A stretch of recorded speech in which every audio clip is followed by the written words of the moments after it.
Rajya Sabha seat पर सपा में मंथन तेज। नसीमुद्दीन के साथ अब तंजीम फातिमा के नाम पर हो रही है चर्चा।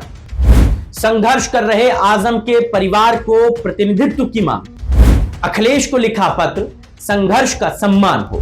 नमस्कार, आप देख रहे हैं क्रिएटिविजन न्यूज, आपके साथ मैं हूं शबाब। नवंबर में उत्तर प्रदेश में खाली हो रही राज्यसभा सीट अब सिर्फ एक संसदीय पद नहीं रह गया, यह संघर्ष, निष्ठा और राजनीतिक संदेश की कसौटी बन गया है। समाजवादी पार्टी से अब तक चर्चा थी कि नसीमुद्दीन सिद्दीकी को राज्यसभा भेजा जा सकता है, लेकिन अब पार्टी के भीतर से ही एक तेज और साफ मांग उठी है कि आजम खान की पत्नी तंजीम फातिमा को राज्यसभा भेजा जाए। समाजवादी पार्टी की लोहिया वाहिनी के प्रदेश सचिव उस्मान खान ने पार्टी नेतृत्व को पत्र लिखकर यह मांग की है। पत्र में साफ कहा गया है कि जब पार्टी का एक वरिष्ठ नेता जेल में रहकर संघर्ष कर रहा हो, तब संगठन को चुप नहीं बैठना चाहिए। यह सिर्फ राजनीतिक नियुक्ति नहीं, बल्कि संघर्ष के सम्मान का फैसला होना चाहिए। उस्मान खान ने जो पत्र लिखा है, उसमें वो लिखते हैं, महोदय, सादर निवेदन है कि हम सभी कार्यकर्ताओं और समर्थकों की ओर से यह आग्रह है कि डॉक्टर तंजीम साहिबा को राज्यसभा के लिए नामित किया जाए। पत्र में आगे लिखा गया है कि डॉक्टर तंजीम फातिमा साहिबा ने लंबे समय से शिक्षा, सामाजिक न्याय और जनहित के मुद्दों पर सक्रिय एवं प्रभावी भूमिका निभाई है।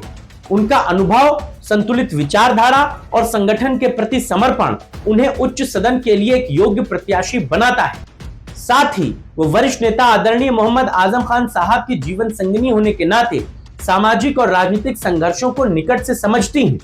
राज्यसभा में उनकी उपस्थिति पार्टी की विचारधारा को और मजबूत देगी और अल्पसंख्यक, महिला एवं शिक्षा से जुड़े मुद्दों को प्रभावी ढंग से उठाने में सहायक सिद्ध होगी। अतः आपसे विनम्र अनुरोध है कि इस विषय पर सकारात्मक विचार करते हुए राज्यसभा हेतु अवसर प्रदान करने की कृपा करें। इस पत्र के सार्वजनिक होने के बाद समाजवादी पार्टी के कद्दावर नेता आजम खान, जो लंबे समय से कानूनी मामलों में घिरे हैं, जेल में बंद हैं, अब उनके समर्थक ये आरोप लगा रहे हैं कि भाजपा सरकार के दौर में उन्हें लगातार मुकदमों में उलझाया जा रहा है। वो कहते हैं कि ये सिर्फ कानूनी प्रक्रिया नहीं है, बल्कि राजनीतिक लड़ाई है।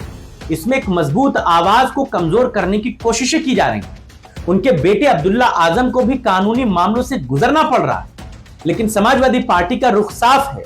नेतृत्व ने कभी आजम खान से दूरी नहीं बनाई। अखिलेश यादव भी सार्वजनिक मंचों से आजम खान और उनके परिवार के साथ खड़े नजर आए। पूरा समाजवादी परिवार यह संदेश देता रहा कि सुख दुख में साथ निभाया है, वही असली राजनीति भी है। ऐसे में तंजीम फातिमा को राज्यसभा भेजना सिर्फ एक सीट भरना नहीं होगा, बल्कि ये घोषणा होगी कि संघर्ष करने वालों को सम्मान मिलता है और पार्टी अपने नेताओं को मुश्किल वक्त में अकेला नहीं छोड़ती। अब जरा एक एंगल यह भी समझिए कि क्यों तंजीम फातिमा को नसीमुद्दीन सिद्दीकी से ऊपर तरजीह देते हुए अखिलेश यादव को उन्हें राज्यसभा में भेजा जाना चाहिए। जैसा मैंने पहले भी कहा कि राज्यसभा की एक सीट सिर्फ राजनीतिक पद नहीं होता, बल्कि यह संदेश होता है।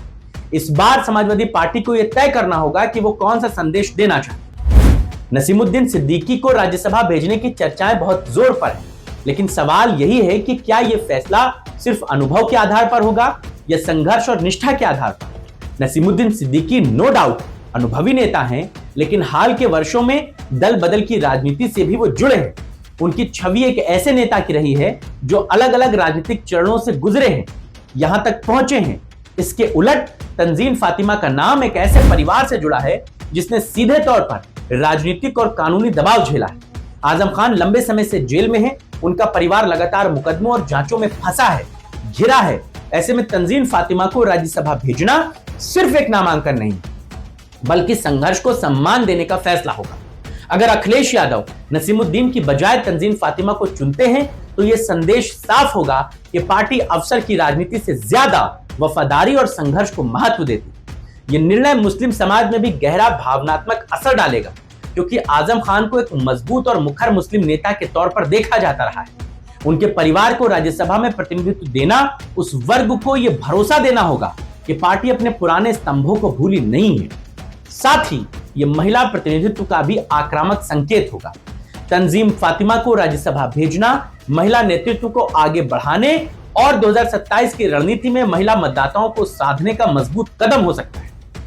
इसीलिए ये मुकाबला अनुभव बनाम संघर्ष का नहीं, बल्कि संदेश बनाम संतुलन का होगा। अगर पार्टी को अपने कोर वोटर, अपने कार्यकर्ताओं और अपने संघर्षशील चेहरों के साथ मजबूती से खड़ा दिखना होगा तो तंजीम फातिमा का नाम सबसे ज्यादा प्रभावशाली राजनीतिक संदेश बना रहा है। आप इस खबर पर क्या सोचते हैं? क्या तंजीम फातिमा को राज्यसभा समाजवादी पार्टी को भेजना चाहिए या नसीमुद्दीन सिद्दीकी ही समाजवादी पार्टी के लिए एक बेहतर विकल्प है? आपका इस पर नजरिया क्या है? आप अपनी राय हमें जरूर बताइएगा। आपके राय और विचारों का इंतजार रहेगा। फिलहाल इस खबर में इतना ही। नमस्कार।